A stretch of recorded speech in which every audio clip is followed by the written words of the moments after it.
Nous sommes actuellement au musée d'art contemporain, musée qui, dans sa forme actuelle, existe depuis 1995 sur la Cité internationale et à proximité du parc de la Tête d'Or. La caractéristique du musée, c'est de laisser aux artistes le soin de construire et de concevoir leurs œuvres, mais aussi de concevoir tout l'espace. Ce qui veut dire que tous les 3 mois, le musée de Lyon est un nouveau musée.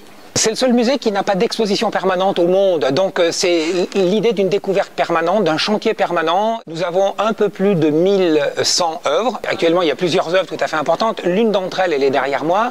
C'est plutôt un ensemble d'œuvres. Cet artiste qui utilise la ligne s'intéresse au dessin, et il y a plein de dessins d'autres artistes qui sont sur les murs. Ça, c'est un premier point.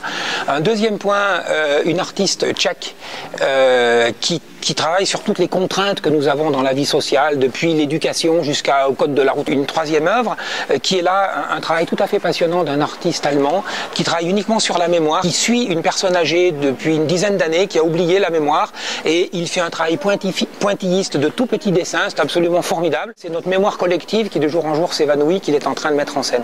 Curieusement, Lyon a eu longtemps une image un peu austère en matière de création. Or, c'est une ville qui a toujours été à l'initiative. Elle a créé l'ELAC, Espace Pionnier d'Art Contemporain, à la gare Perrache. Puis, très vite, l'Institut d'Art Contemporain à Villeurbanne, qui à l'époque s'appelait Le Nouveau Musée, qui a invité beaucoup d'artistes, un ancien collège reconverti.